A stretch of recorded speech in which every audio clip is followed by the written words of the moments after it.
తాకట్లో ఉన్న మీ బంగారాన్ని విడిపించి ఆ రోజు ఆన్లైన్ రేటుకి కొంటాం. Sharma gold company. నమస్కారం, సుమన్ టీవీకి స్వాగతం. ముందుగా సుమన్ టీవీ ప్రేక్షకులకు శ్రీ విశ్వావసునామ ఉగాది శుభాకాంక్షలు. ఈ విశ్వావసునామ సంవత్సరం ద్వాదశ రాశుల వారికి ఎలా ఉండబోతుంది, ఏ రాశుల వారికి ఎటువంటి శుభ అశుభ ఫలితాలు ఇవ్వబోతున్నాయి, గ్రహ సంచారాలు ఎలా ఉన్నాయి, అలాగే ఎటువంటి పరిహారాలను పాటించుకోవాలి, ఈ విషయాన్ని తెలియజేసేందుకు మనతో పాటు ఉన్నారు ప్రముఖ జ్యోతిష్య రత్న జ్యోతిష చక్ర వైభవ నిపుణ డాక్టర్ రాల్పల్లి రవికుమార్ గారు. గురుగారు నమస్కారం. నమస్కారం. గురుగారు, కొత్త సంవత్సరంలోకి ఎంటర్ అవ్వబోతున్నాం. మరి కొత్త సంవత్సరం ఎలా ఉండబోతుంది ద్వాదశ రాశుల వారికి అని తెలుసుకునే ముందు గ్రహాల సంచారం ఎలా ఉంది, ముఖ్యంగా 4 గ్రహాలు మనకి ప్రతి సంవత్సరం మారేది, ఈ 4 గ్రహాల సంచారం ఎలా ఉంది, ఎలాంటి ఫలితాలు ఇస్తున్నాయి? శరదిందు సమాకారే పరబ్రహ్మ స్వరూపిణి వాసరాపీఠ నిలయ సరస్వతి నమస్తుతే. సుమన్ టీవీ ప్రేక్షకులకి నూతన సంవత్సర ఉగాది శుభాకాంక్షలు. మెయిన్గా ఏంటంటే ఈ సంవత్సర ఫలితాలు ఇప్పుడు చెప్పుకుంటున్నాం కాబట్టి ప్రతి నెల ఏంటంటే మాస ఫలితాలు చెప్పుకుంటున్నాం కాబట్టి మాస ఫలితాలు చెప్పుకున్నప్పుడు ఏంటంటే రవి 1 మంత్కి మారుతాడు ప్రతి నెల, అలాగే బుధుడు 20 డేస్, శుక్రుడు 20 రోజులు, అలాగే కుజుడు 45 రోజులు, అలాగే శుక్రుడు 20 రోజులు, చంద్రుడు అంటే ప్రతిరోజు ఒక్కొక్క నక్షత్రం మారుతుంటాడు. ఒక మెయిన్గా మటుకు గురువు, రాహు, కేతు, శని అండి. ఈ 4 కూడా ఏడాది పాటు ఇంచుమించుగా ఉంటారు కాబట్టి గురువు ఉన్నారంటే సంవత్సర కాలం పాటు అక్కడే ఉంటారు. అలాగే రాహు ఉన్నారనుకోండి, కేతు 1.5 ఇయర్ ఒక రాశి నుంచి ఇంకో రాశికి మారడానికి పడుతుంది. అలాగే శని ఉన్నారంటే 2.5 ఇయర్స్ మారుతారన్నమాట. కాబట్టి ముఖ్యంగా ఏంటంటే అందుకే ఈ సంవత్సర ఫలితాలు చెప్పుకున్నప్పుడు ఏంటంటే మెయిన్గా గురువు, రాహు, కేతు, శని యొక్క మార్పులు ఏంటనేవి తెలుసుకోవాలి. ముందుగా శని వచ్చేసి మనకి 30వ తారీఖు మార్చి నెల 2025 నుంచే మనకి కుంభరాశి నుంచి మీన రాశిలోకి ప్రవేశిస్తున్నాడు. అదే రోజు ఉగాది అయింది, అదే రోజు శని కూడా మారుతున్నారు. అలాగే రాహు, కేతులు వచ్చేసి మనకి 18 మే 2025. రాహు మారంటే కేతు కూడా మారుతాడండి. అందుకే చూడండి ఎప్పుడు కూడా జాతకంలో రాహు ఆపోజిట్ కేతు ఉంటారు. నవాంశలో తీసుకున్నా కూడా రాహు ఆపోజిట్ కేతు ఉంటారు. ఎవరైనా చేతితోటి వేసి ఇచ్చినప్పుడు మర్చిపోయి రాహుకి పక్కనే కేతు వేయడం, లేదంటే రాహుకి 3 గళ్ళు పక్కన కేతు వేయడం వేస్తూ ఉండొచ్చు తెలియక వాళ్ళకి. సో ఎప్పుడు అలా కాదండి, రాహు ఆపోజిటే కేతు ఉంటారు. ఇంకోటి ప్రతి గ్రహం కూడా క్లాక్ వైజ్ తిరుగుతుంది, ఒక్క రాహుకేతువులు మటుకు యాంటీ క్లాక్ వైజ్ తిరుగుతుందన్నమాట. కాబట్టి రాహుకేతువులు మటుకు ఏనార్థం ఒక రాశి నుంచి ఇంకో రాశి మారుతారు. అతనేమో 18 మే 2025 నుంచి ముఖ్యంగా రాహు వచ్చేసి మనకి కుంభరాశిలోకి వస్తాడు, అలాగే కేతు వచ్చేసి మనకి సింహరాశిలోకి వస్తారు. వీళ్ళిద్దరు కూడా ఏనార్థం పీరియడ్ అక్కడి నుంచి ఉంటారు 18th మే నుంచి. నెక్స్ట్ వచ్చేసి మన గురువు, ముఖ్యంగా ఏంటంటే గురువే ఇంపార్టెంట్. అందరూ అనుకుంటారు గురువు మార్పు మళ్ళీ వస్తుంది. గురువు ఏ రోజైతే మారుతాడో ఆ రోజే పుష్కరాలు స్టార్ట్ అవుతాయండి. ఇదే రూల్ అనమాట. సాధారణంగా గురువు ఏ రాశి నుంచి ఏ రాశి మారుతాడు మనం అనుకుంటుంటాం. మన జాతకం చెప్పినప్పుడు కూడా మన రాశి నుంచి 2వ స్థానంలో, 5వ స్థానంలో, 7వ స్థానంలో, 9వ స్థానంలో, లాభస్థానంలో గురువు ఉన్నప్పుడు మన శుభ ఫలితాలు చెప్తుంటాం కదా. సో అందరూ అనుకుంటుంటారు అబ్బాయి ఎప్పుడు మన రాశి నుంచి 2nd హౌస్ వస్తుంది, ఎప్పుడు మన రాశి నుంచి 5th, 7th, 9th, 11th వస్తుంది. సో వాళ్ళకి ఒకటే నమ్మకం ఏంటంటే ఈ రోజైతే పుష్కరాలు స్టార్ట్ అవుతాయో ఆ రోజు గురువు ఒక రాశి నుంచి ఇంకో రాశిలోకి మారుతున్నట్టు మనం ఈజీగా గుర్తించవచ్చు.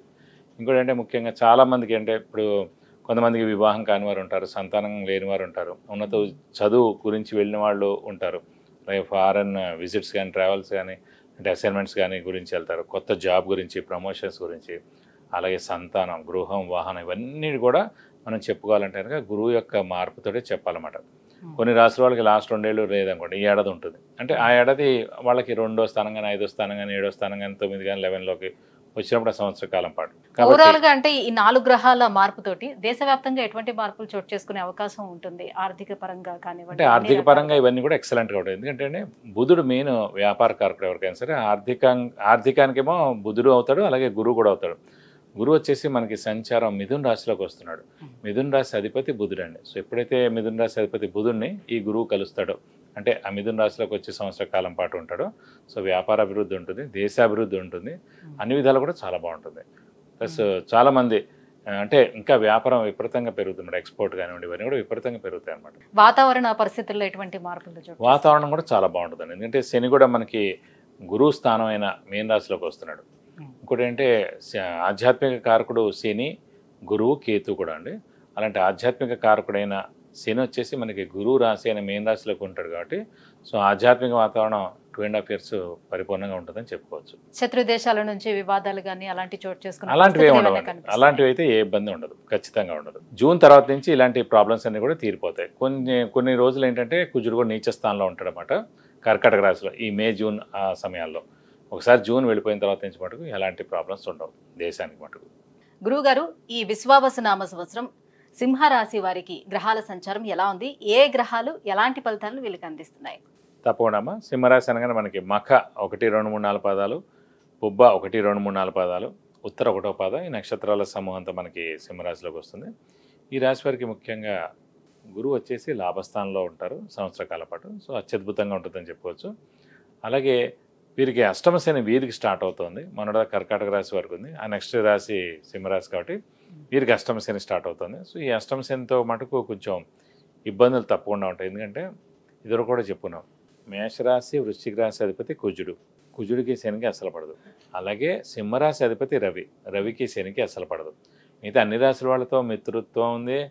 అలాగే కొన్ని చోట్ల ఉచ్చలో ఉన్నారు, అన్ని సములు ఉన్నారు, అందరూ ఉన్నారు. కానీ ఒక్క మేషరాశి వృశ్చిక రాశి సింహరాశి వారికి మటుకు ఏలినాటి శని కానీ అష్టమ శని కానీ అర్ధాష్టమ శని కానీ వచ్చినప్పుడు కూడా తప్పకుండా ఎఫెక్ట్ ఉంటుంది. కాబట్టి సింహరాశి వారికి అష్టమ శని వస్తుంది కాబట్టి స్థానచలనం ఉండడం, చిన్న చిన్న హెల్త్ ప్రాబ్లమ్స్ ఉండడం, ఏమైనా వెహికల్ యాక్సిడెంట్ జరగచ్చు. అలాగే ఇంట్లో పెద్దవాళ్ళు చిన్నపిల్ల అనారోగ్యం అయ్యేందుకు అవకాశాలు ఉన్నాయి. డబ్బు ఖర్చు విపరీతంగా ఉంటుంది.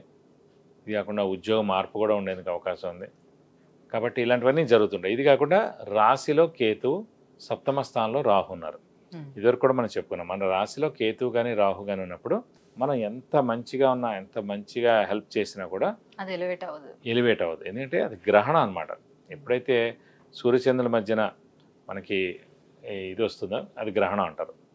అంటే ఫర్ ఎగ్జాంపుల్ గ్రహణ పీరియడ్ ఎలా అయితే ఉంటుందో చూడండి. గ్రహణాలు అంటే మనం అంత చూసిన గ్రహణం వచ్చినప్పుడు అయ్యో ఇదేంటి సూర్యుడు కనిపించట్లేదు అనుకుంటాం, నేను ఇంత చంద్రుడు ఉన్నాడు చంద్రుడు కనిపించట్లేదు అనుకుంటాం.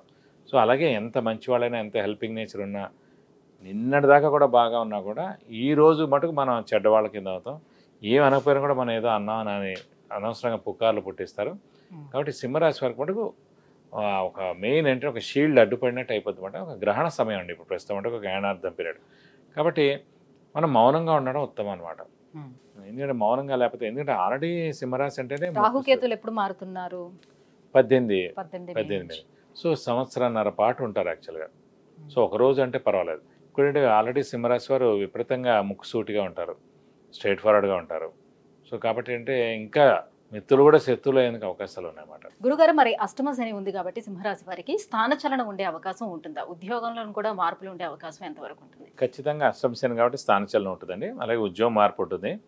ఇల్లు మారడం కానీ, ఉద్యోగం మారడం కానీ, ట్రాన్స్ఫర్ అవ్వడం కానీ, లేదంటే వేరే ఊర్లో జాబ్ చేయడం కానీ, వేరే దేశం వెళ్ళడం కానీ, అంటే ఫారెన్ వెళ్ళి ఉద్యోగం చేయడం కానీ, ఇవన్నీ కూడా ఖచ్చితంగా ఉండేందుకు అవకాశాలు 100% ఉన్నాయి. సంతాన ప్రయత్నాలు ఫలించే అవకాశం ఎంతవరకు ఉంటుంది? సంతాన కారకుడు గురువు, అలాంటి సంతానాన్ని ఇచ్చేది గురువు కాబట్టి లాభస్థానంలో గురువు ఉండి పంచమ అంటే పిల్లల స్థానాన్ని సప్తమ దృష్టితోటి గురువు చూస్తున్నాడు కాబట్టి తప్పకుండా సంతానం లేని వారికి సంతానం ఖచ్చితంగా ఈ సంవత్సరం ఉంటుందని చెప్పుకోవాలి.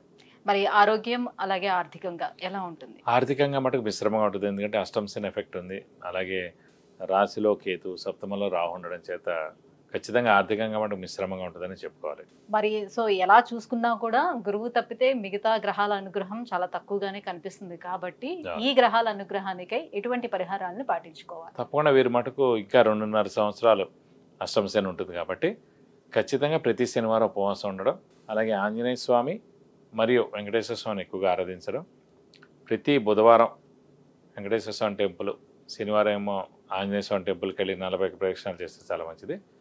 అలాగే బాగా ఉధృతంగా ఉందని అనిపిస్తున్నప్పుడు ఖచ్చితంగా శనికి 19,000 సార్లు జపం చేయించి 200 గ్రాముల నువ్వులు దానం ఇస్తే చాలా మంచిది. అలాగే ఆంజనేయ స్వామికి వడమాల సమర్పించడం, సింధూర పూజ, తమలపాకుల పూజ, ఇవన్నీ కూడా చేసుకుంటే కనుక మీకు మంచి ఫలితాన్ని తప్పకుండా ఇస్తాడు. విద్య, ఉద్యోగం, వివాహం, విదేశీయానం, ఆరోగ్యం అలాగే ఐశ్వర్యం వీటన్నిటి గురించి తెలుసుకోవాలంటే కింద స్క్రోల్ అవుతున్నటువంటి నెంబర్లకి కాల్ చేసి గురువుగారి అపాయింట్మెంట్ పొందవచ్చు. గురుగారు, ఈ విశ్వావసునామ సంవత్సరం సింహరాశి వారికి ఎలా ఉండబోతుంది, ఎటువంటి పరిహారాలని పాటించాలి, ఈ విషయాలన్నీ కూడా తెలియజేసినందుకు ధన్యవాదాలు. నమస్కారం.